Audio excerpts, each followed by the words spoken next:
Kanglai Palthang Mieng Tabiriba Singbu Taramna Oksari Ngasigi Phongkiba Pauche Singda Impam Oiba Maroiba Paukra update Tawjari Ahanbada Hauzik Oriba Demographic Imbalance Asi Matam Kayadagi Illegal Immigrants Sing Khunda Silamba Aduna Thowanbani Haina Hanagi Chief Minister Nongthombam Birena Phongdokre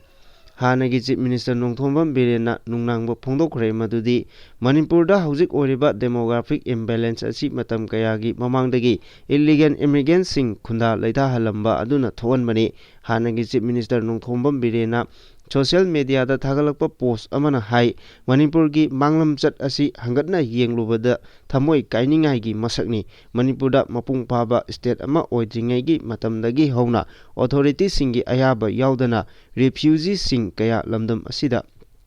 Changsilaktuna Khunda Laita Sinki Kumja Lisingam Chamapan Humpugi Aroiba Saruk Amadi Kumja Lisingam Chamapan Humpudragi Anganba Saruktagi Hauna Refugee Imung Lisingama Chamanga Romna Lamdam Asida Changsilaki Lamdam Asida Changsilaki ba Refugee Sing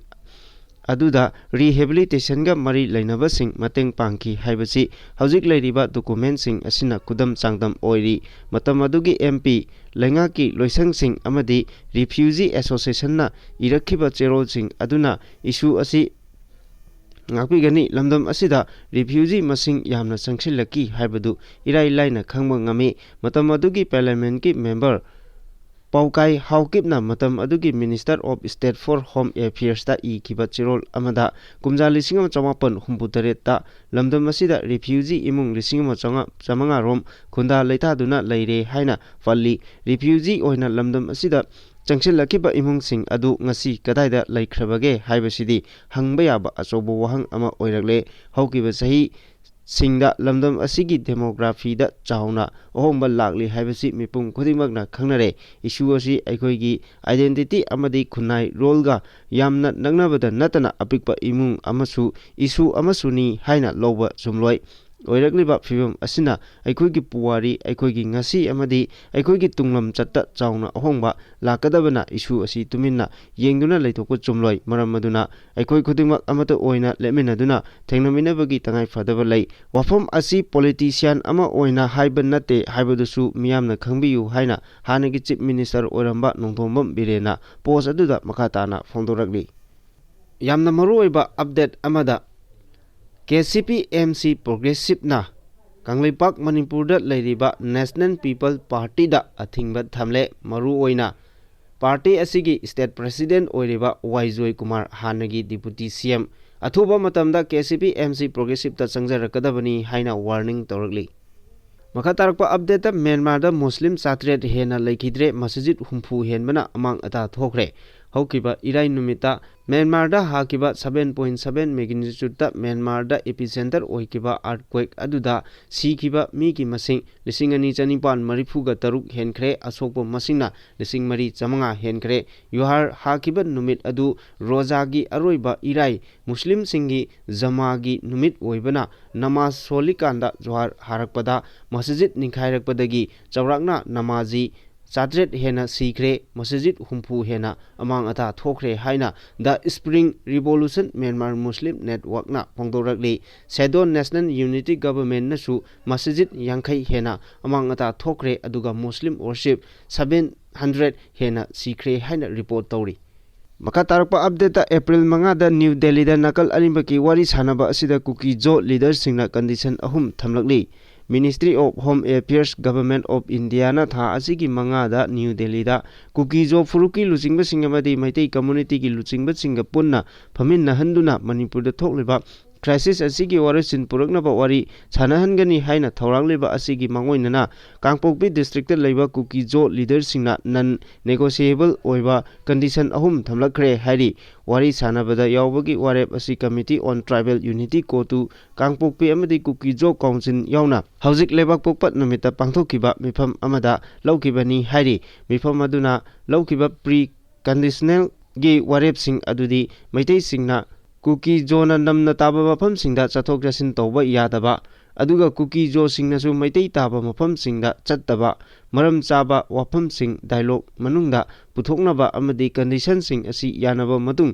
nakal animakta tha taruk ceasefire thamba asini hairi Imphal Valley da based over the Federation of Homi FI Civil Society Organization Sing March 16 Union Home Minister Amit Shahna Manipur gi matangda tawgani haina phongdokhiba wafamsing thabakta onthokpa ngamdabana mahak moral ground da pham thadokadabani haina demand tawkiba laikre panba yabadi India government na Manipur da shanti hanjilaknabagidamak tha asigi manga da New Delhi da nakal animaki mihutsing kauduna phaminaduna wari chanaba siliba asida Ministry of Home Affairs na negotiator oigadoribani haina source asina makhatari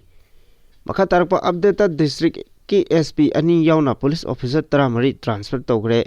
district ani ki SP yauna Manipur police ki officer taramari tongan mafamda transfer thakre haina personnel and administration reforms department na thadorokpa order amana palli order aduna hai Jiribam district ki SP Sheikh Muhammad Zakir Kakching district ki SP oina transfer togre aduga Kakching district ki SP Priyadarshini Laishramna Jiribam district ki anoba SP oina transfer thakre nakal amaromda Yairipo ki SDPO Gaurav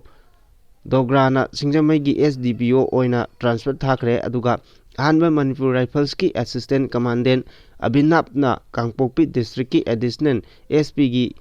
additional charge puragani masigi mathakta akoijam sadanandana Imphal East district ki traffic control police ki anoba additional SP oiragani amasung Kaisam Bijoy Kumar na additional SP vigilance oina transfer thakre amaromda Ratna Asepamna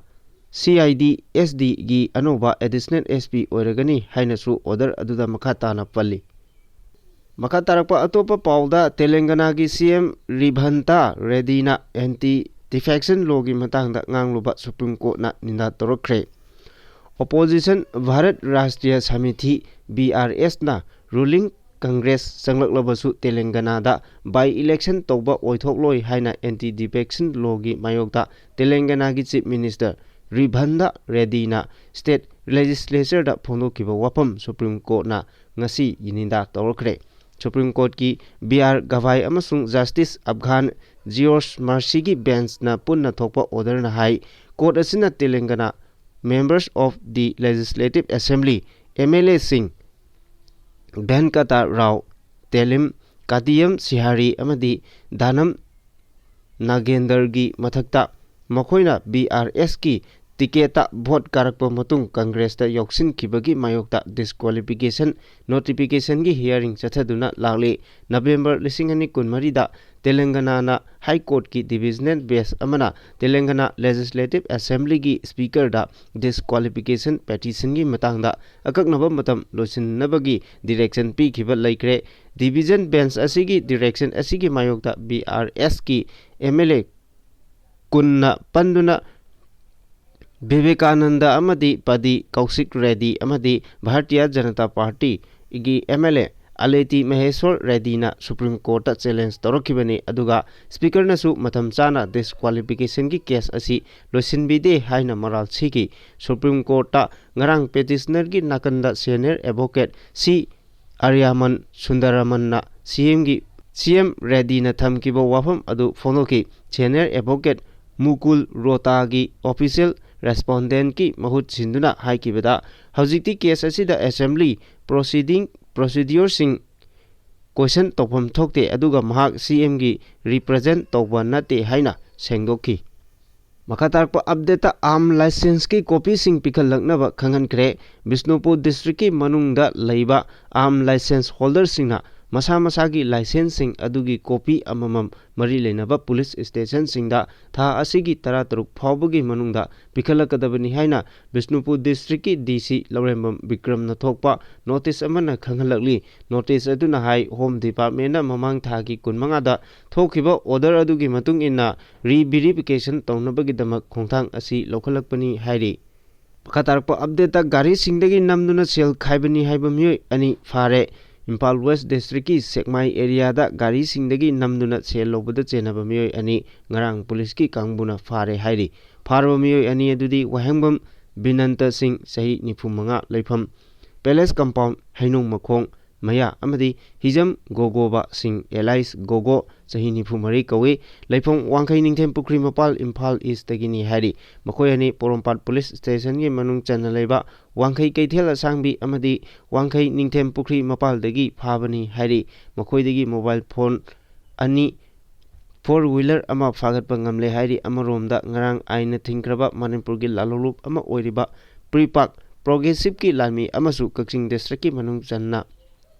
ai hang village waiting set maya degi police ki team na fagat le hairi faraba Pripak Pro gi lami asigi maming Moirangthem Roshan Singh Chahini Phukawi Kaching District ki Sarial Awang Lekai degi ni miyo asi Kaching District ki Wangu Sarial amadi Pangaldabi area da leiba miyam dagi amadi tongan ba institution sing dagi namduna sel khaibada chenaba miyoi ni haiba khangba ngamle mangon dagi mobile phone amasu phagat pa ngamle hairi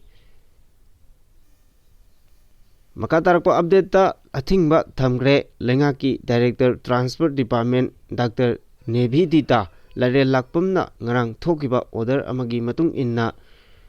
Maru oina chaka mari panba gari thoriba miyoi singna gari gi windshield da tinted glass black film napsinduna thoba asina gari manungda laribe sing ubagi chang yamna watpana maram oraga law enforcing agency singda ayetpa pire masi motor vehicle rule 1958 marifumapal gi makhada yade masi rule thugaibani maram aduna gari thoriba singna motor vehicle act rule ngakna chatpiyu natrabadi law gi oiba cherak phangani haina warning torli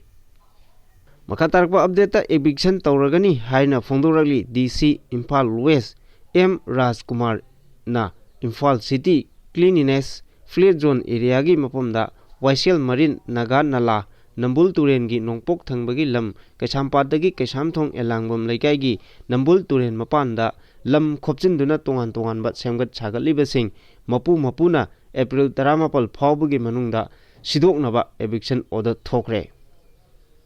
Makatarpa update ta thong lanbada athingba thamkre Imphal East District ki manung channa Khurai Kongpal da Kongba Turel mathakta saba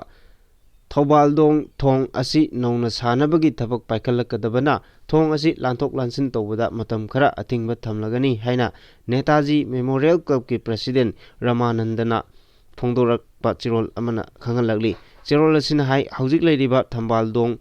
thong asi thugairaga anoba thong ama sanabagi thabak athubada paikhalagani maram aduna matam kharagi oina thong asi chathok chasin tawbada athingba thambani masida miyamnasu mateng pangbiyu matam khara khudong chadaba mayoknagadoriba asigidamak club na nungaitaba utli hainasu chirol asina makatana phongdokli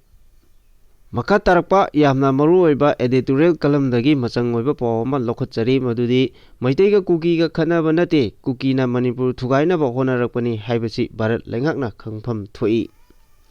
Manipur da hokhiba chahi 2012 gi May 3 dagi hauna thokliba lal asi loisinnabagi yumpham oiduna Bharat lengakna lakliba April 5 da maitai kuki ani gi marakta wari sanabagi thabak ama honariba asi afaba khongthangni haina lowi adubu Bharat lengakna khanggadabadi Manipur da thokliba lal asi maitei amadi kuki phurup anigi marakta soknaba lal nate kuki singna Manipur gi apunbagi saktam thugaiduna kuki len semnaba honarakpa lani haibasi khangpham thoi madu natana lal asi Maitei amasung kuki phurup anigi marakta khanabani haina Bharat lengakna lowba tarabadi aduki matik lanba haibadu oigani lal asigi horakpam karino haibadu Bharat lengakna mayek sengna khangpham thoi khudam oina hairabada Manipur gi apunbagi saktam thugainaba kuki narco terrorist singna honarakliba asi Bharat ki apunbagi saktam da thugainaba honarakpani haina Bharat lengakna lowdabagum Tauribasi yamna laibok thibani